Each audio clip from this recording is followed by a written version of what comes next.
conversations from the world of women's sports. This is WiSP Sports Radio.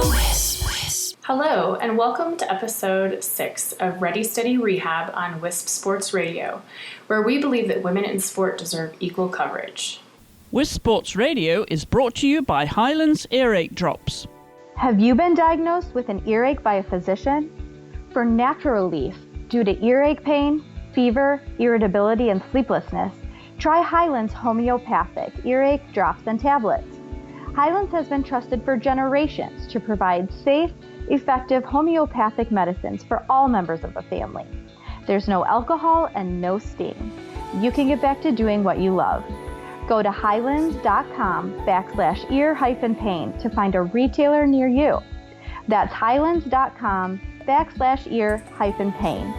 Claims are based on traditional homeopathic practice, not accepted medical evidence. Not FDA evaluated. Read and follow label directions.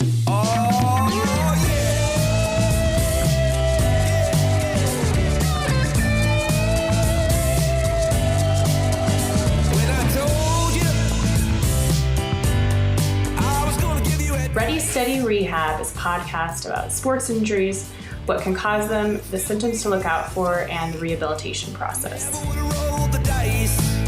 Welcome to the show. I'm Dr. Heather North, Doctor of Physical Therapy from Red Hammer Rehab. And on today's episode, we're going to be talking about surviving your first marathon and how to avoid all those common injuries that come along with it. So you've decided to do your first marathon and you're really concerned about how it's going to go because you've heard so much about how many people do get injured training for a marathon. I think the statistics sit somewhere around 50 to 85% of those doing a marathon will get some type of an injury. So I want to go through and kind of separate marathon training into 3 main parts. So kind of like marathon, like official marathon training, what to avoid during marathon training, and then how to make sure that your body recovers fully after the marathon. So I really like patients to think a lot about preparing for their training. So an actual typical marathon training block is going to be about 3 months of training specific to the marathon. But about 6 months out, that's where you really want to think about starting to increase your mileage. And this is really where a lot of the injuries start to take place. So, think about how many days a week you're running. If you can slowly increase that, really the best way to make sure that you do not get injured during this first phase of training is to slowly increase your mileage about 10 to 15% per week. And also keep in mind that if you're starting to add in things like workouts or tempo runs, those are also considered increases. So if you increase intensity, that's considered an increase. I would not increase your mileage that week. So that's a really, really important piece to make sure that you're staying healthy. So the marathon block itself depends upon who you work with, 5 to 6 days a week of training. And so you do want to establish what an easy run pace for you is really going to feel like. Great way to do that is just to kind of do a test tempo run, half marathon, time trial, speak with your coach about this, and establish what a marathon race pace is probably going to look like for you. So you want to head out somewhere between 60 and 90 seconds slower than that pace, and that's really going to make sure that you're not frying your connective tissue day in and day out. And that's going to keep you from getting a lot of the common injuries that you see, like Achilles tendonitis, plantar fasciitis, runner's knee, etc., etc. Even though you're running at this easy pace, though, you want to make sure that you're keeping in mind that consistent cadence. So cadence should remain around 180 foot strokes per minute, really no matter what kind of speed that you're running. So if you're running, a really more like a 14-minute mile, you want to be having a cadence of 180, but you have a much shorter stride length. 4-minute mile, you're going to have a very long stride length, but that cadence still remains at 180. And what this does is it decreases impact per foot strike, takes advantage of elastic recoil of connective tissue.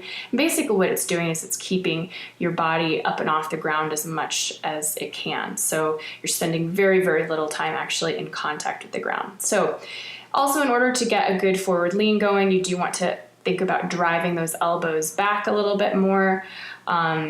instead of driving forward. So if you're driving those elbows back, you're driving your body weight forward. So once you've established what that easy run pace is, worked a little bit on your gait, you do want to also think about getting a new pair of shoes as you enter increasing mileage.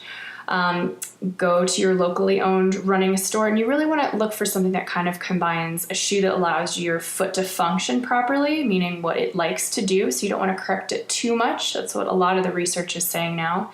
You also want to pick something that's very, very comfortable. So we're finding that comfort is almost more important in regards to injury prevention than actually making sure that you're perfectly biomechanically sound. And the last piece is, yes, you want to find a shoe that doesn't allow you to overpronate too much. There's a lot of mixed research about all of this right now. So the main two things are, making sure that a shoe that you really like and that's comfortable and something that's going to allow your body to do what it kind of naturally likes to do. Sometimes I even encourage patients to take a couple of shoes out from the store, run on a treadmill, see which feels best, and then take back the one that they're not so keen on. Okay, so now that we've got all that established, you really want to start to follow that 80-10-10 rule. So that's 80% of your mileage is going to be that easy run pace, that pace that's going to keep you from getting injured. What that does is that tempers your connective tissue. So when you hear a lot of those coaches talk about, easy running pace, it's not all about training. It's about, yes, you're training your cardiovascular system, but you're also getting your bones, your tendons, and your ligaments really to accommodate to the force that you're applying on it. And then you have 10% interval and then 10% kind of lactate threshold pace specific stuff. And if you're keeping it to kind of that 10%, you're really going to decrease your injury risk. All right, so you want to kind of get into the point where you're running, 5-6 days a week comfortably, maybe around 30 miles a week is what your coach is having you do. And so when the actual marathon training starts, you're still going to be increasing mileage, maybe a little bit of intensity, but the bulk of it's sitting there, and you also don't want to have big increases in mileage. So again, make sure that you have a good solid long run in place before you start that marathon training. Because if you increase your long run from an hour to now all of a sudden your marathon training 3 months out and it's 2 hours, that big change is going to get you injured. Again, remember, injuries are all about increases and changes. So, all right, so now that you're in training, things to really think about. Getting regular massages. I really recommend patients get massages once every 2 to 6 weeks, depending upon what their body feels like. And this is almost a better way, in my opinion, of working and stretching the muscles. So find a good massage therapist, someone that's going to go in deep, someone that isn't afraid to get into your calves, maybe make you hurt a little bit. So calves, quads, hamstrings are really important. Low back, glutes, not so much. Upper shoulders, arms, things like that. It's going to make you feel a lot better, and it will help you stay away from a lot of those nasty injuries. I also encourage patients to get some self-massage tools. There's, plug-in ones that can give some vibration to the tissue. There are rollers. There are lots of different options. Again, just kind of keep in mind that it's to make you feel better the next morning. I also like patients to think about, shoe choices when they're marathon training, making sure that whatever they're wearing during the day is actually quite comfortable. So you're spending a lot of time on your feet. Now is not the time to spend every day in high heels or really stiff shoes that don't make you feel very good. Core work is extraordinarily important during this time of training. So abdominal muscles, glutes, hamstrings, all those stability muscles that allow your body to handle that kind of mileage. I do like athletes to do upper body lifting. I think for patients it makes a lot of sense. It keeps your arms strong, which keeps the rest of your body healthy. So just some real basic bicep curls, pec, triceps, and most importantly the scapular stabilizers, because that keeps your chest nice and open, which prevents a lot of upper shoulder and neck problems when you're running. So you're making it through all this training, you're getting your massages, you're taking good care of your body, you're watching the increase in mileage, really, really being conscientious about fatigue and not overdoing things too much. Again, really listen to your body. If you have a week where you're feeling really tired, things are starting to bother you, you do want to listen and back off a little bit. So you get through your marathon and you're unscathed. What do you want to think about post-marathon? So that old idea of taking massive time off, I think it says 1 day per mile off after your marathon, that's absolutely ludicrous and ridiculous for the majority of us. It's important that we're continuing to move our connective tissue. Motion is lotion. It's really important that you're loading that connective tissue. So after your massage, if you can, try to get just a nice flush out massage later that afternoon. Put your compression socks on, take a little walk, and then definitely the next morning, go ahead and take a little jog.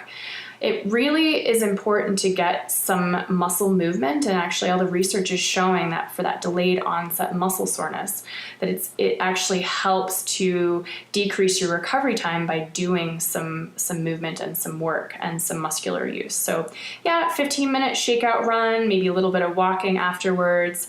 And then that week after, you do want to think about just like 10-minute runs, again, loading that connective tissue, maybe some swimming and some biking. And then about 7 to 10 days after your marathon, you do want to think about getting a full-blown massage if you can.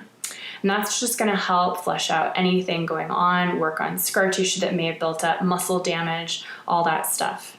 That second week out, I really recommend patients think about 20 minutes per day of easy running, maybe 30 minutes, and then that week after, 30 to 45 minutes. And then typically you're pretty safe to kind of get back into your regular routine.